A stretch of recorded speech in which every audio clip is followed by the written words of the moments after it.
Tok tok tok, Sinematok. Halo pemirsa, kembali lagi nih di Sinematok bareng aku Ami yang bakal nemenin kalian ngebahas film-film terkini dari yang bikin mikir, baper sampai teriak, aku mau nonton lagi. Masuk di bulan Agustus ini, bioskop masih jadi tempat paling rame selain parkiran minimarket waktu diskon nih. Banyak banget film keren baik dari dalam maupun luar negeri yang mewarnai layar lebar bulan Juli sampai Agustus ini. Langsung aja yuk kita kupas satu-satu film yang lagi booming banget. Oke, film pertama yang wajib banget kita bahas di segmen ini adalah Sore, Istri dari Masa Depan. Judulnya aja udah kayak plot twist kan? Nah, film ini tuh bisa dibilang kombinasi antara time travel, drama keluarga, dan cinta yang ngasih PR banget ke otak nih. Tayang sejak 10 Juli dan baru 28 hari, film ini udah tembus hampir 2,9 juta penonton. Gokil banget kan? Ini bukan sekedar romance, ini romance yang bikin mikir soal hidup nih. Jadi ceritanya ini tentang Jonathan, seorang fotografer yang hidupnya berantakan banget di Kroasia. Tapi bukan karena cuacanya ya, tapi gaya hidupnya yang amburadul banget. Suatu hari nih pas dia tidur, dia didatangin cewek misterius bernama Sore. Tapi bukan cewek biasa, Sore ini ngaku sebagai istrinya dari masa depan. Bingung nggak? Nah, kalau kamu kira ini mirip drama Korea, ya mirip sih, tapi ini versi Indonesia yang lebih kalem dan reflektif. Sore ini datang bukan buat ngajak honeymoon, tapi buat nyelamatin Jonathan dari takdir buruk yang menantinya di masa depan. Dan dari situlah mulai muncul konflik dan pertanyaan besar. Nah, filmnya tuh bukan cuma masuk ke mata nih, tapi bisa banget nyelonong ke hati kalian dan bikin kalian sampai susah move on. Nah, disutradarai sama Yandi Lawrence yang emang udah dikenal jago banget mainin emosi, dan dibintangi oleh Dion Wiyoko dan Sheila Dara yang aktingnya chemistry-nya tuh pas banget deh. Versi film ini juga jauh lebih dalam dibanding versi serialnya. Lebih kompleks dan dewasa, terutama di bagian latar karakter dan unsur fantasinya. Kalau kamu suka film yang bikin mikir kayak, kalau aku punya kesempatan balik ke masa lalu, aku bakal ubah apa ya? Ini film wajib banget ditonton. Dan jujur, ini salah satu film Indonesia terbaik tahun ini menurut aku pribadi. Nah, kalau tadi kita udah bahas cinta lintas waktu, sekarang kita geser ke dunia yang penuh kecepatan, Formula One. Film kedua ini lagi rame banget nih di bioskop Juli ini adalah F1 yang dibintangi oleh Brad Pitt. Dan ini bukan sekedar film biasa. Brad Pitt ini berperan sebagai Sonny Hayes, mantan pembalap F1 era 90-an yang terpaksa pensiun dini karena kecelakaan. Bertahun-tahun jadi pembalap keliling, ia ditarik kembali oleh mantan rekannya untuk menyelamatkan tim Apex GP yang nyaris bubar. Brad Pitt dan Damson Idris beneran ikut loh latihan mobil Formula 3 dan 2 sebelum syuting. Jadi banyak banget nih adegan nyetir yang bukan cuma acting doang. Nah, yang bikin seru, Sony harus satu tim dengan pembalap muda ambisius yaitu Joshua Pierce. Dan di F1 ini rekan setim bisa jadi rival terberat. Dari ego, sponsor, dan gengsi itu bisa banget jadi taruhan. Visual balapannya juga gokil banget nih karena syutingnya langsung di paddock dan sirkuit F1 musim 2023 dan 2024. Bahkan muncul nih pembalap asli kayak Verstappen, Leclerc, Norris, sampai Russell. Siapa tuh yang ngefans sama salah satu dari mereka? Nah, beberapa adegan balapannya juga bahkan direkam loh pakai kamera handphone merek buah. Apaan tuh? Dan dipasang di bodi dan kokpit buat dapetin angle ekstrim, lalu digabung dengan footage 4K dan CGI. Intinya nih, F1 bukan cuma soal adu cepat, tapi kisah tentang bangkit dari trauma dan bukti kalau nyali nggak cuma kenal umur. Buat kamu yang kangen aroma aspal plus drama maskulin penuh tensi, film ini wajib banget ditonton. Nah, selanjutnya nih, kalau kamu tim nonton film sambil pegang bantal, siapin diri nih. Karena pamali tumbal bakal bikin kamu jerit sekaligus mikir dua kali sebelum ambil uang di jalan. Siapa tuh yang biasanya seneng banget kalau nemu uang di jalan kan gitu, kayak rezeki nomplok, uang kaget. Nah, ceritanya ini tentang Putri Dewi Kunchoro yang kehilangan ibunya setelah ngambil uang tumbal misterius. Bareng dua sahabatnya, Kiki dan Cacap, ia nekat mencari sang ibu, tapi malah masuk ke dunia supranatural penuh teror tuyul kecil, kuntilanak hitam, dan tempat-tempat angker kayak hutan, rumah kosong, sampai pabrik tua. Dan fun fact-nya nih, lokasi syutingnya beneran di spot-spot horor sekitar Jakarta, termasuk pabrik kosong yang katanya berhantu banget. Dan Yang totalitasnya lagi nih, bahkan si Keisha itu harus syuting bahasa kuip selama 13 jam nonstop demi satu adegan aja. Dan di balik jam scare-nya, film ini juga nyelipin pesan soal pamali, larangan budaya yang kalau dilanggar bisa berujung petaka. Plus, ada kisah emosional ibu anak yang bikin takut sekaligus nyesek nih. Dengan visual creepy, prosthetic detail, dan CGI yang rapi, Pamali Tumbal jadi salah satu horor lokal paling solid tahun ini.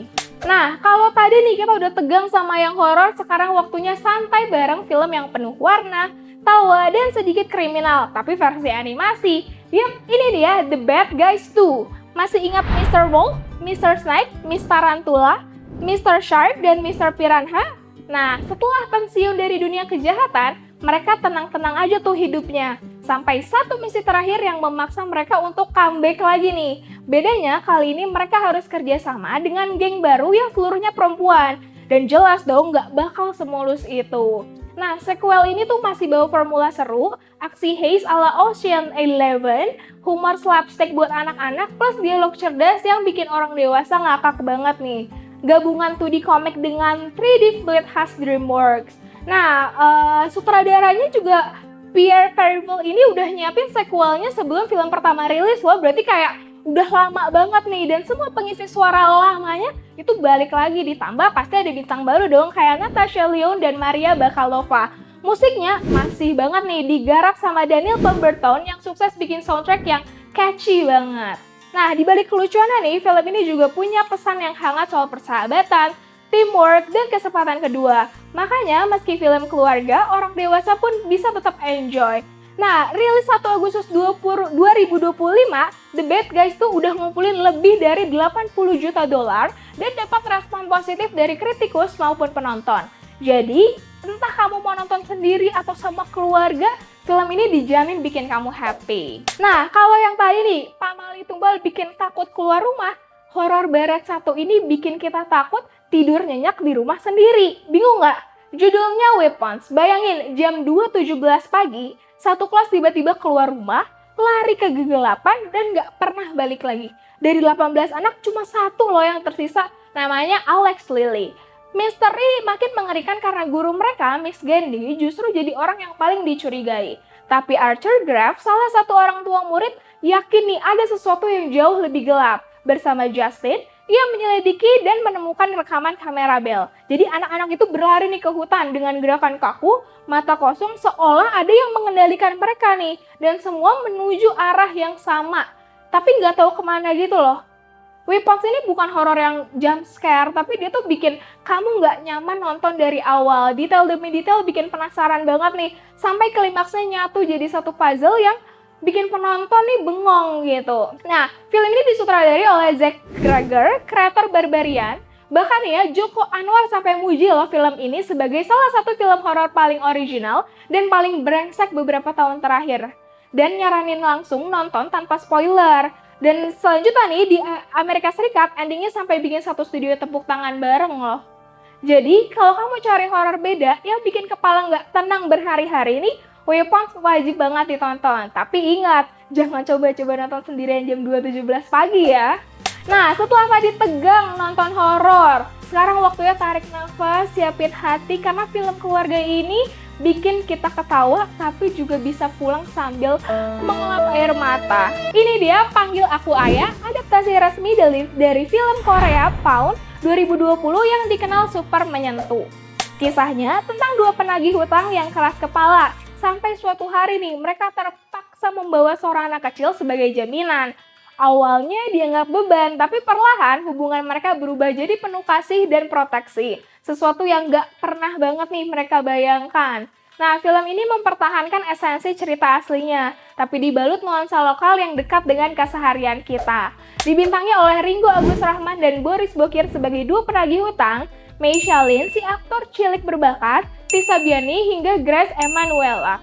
Yang bikin film ini layak ditonton adalah bagaimana mereka berhasil membawa cerita populer Korea ke konteks Indonesia yang sangat natural. Chemistry-nya juga sangat kuat nih antar pemain, terutama interaksi Ringo dan Meisha yang sangat natural dan gemes banget gitu. Ceritanya juga punya keseimbangan pas antara humor, drama, momen harus.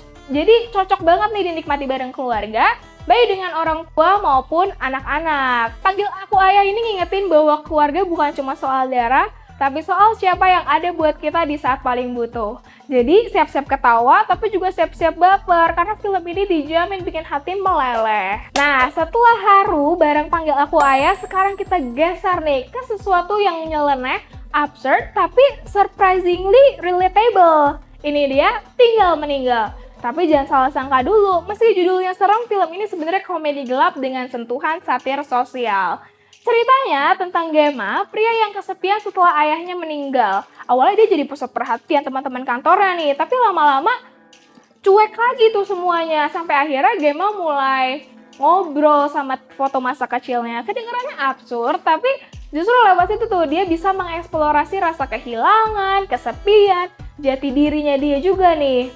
Yang bikin spesial, film ini ngebalut tema berat jadi humor gelap yang segar. Karakternya absurd tapi relate, bikin ketawa sekaligus mikir kayak, wah ini kayaknya apa gue banget ya. Emosinya juga naik turun, dari kocak, awkward, sampai momen hening yang nyentuh banget nih.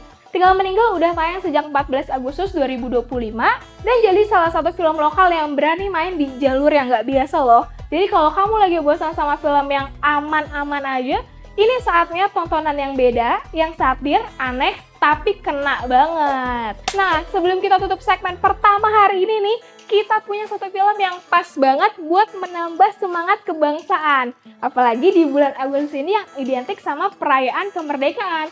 Ini dia Merah Putih One for All. Film animasi spesial yang dibuat khusus untuk merayakan 17 Agustus.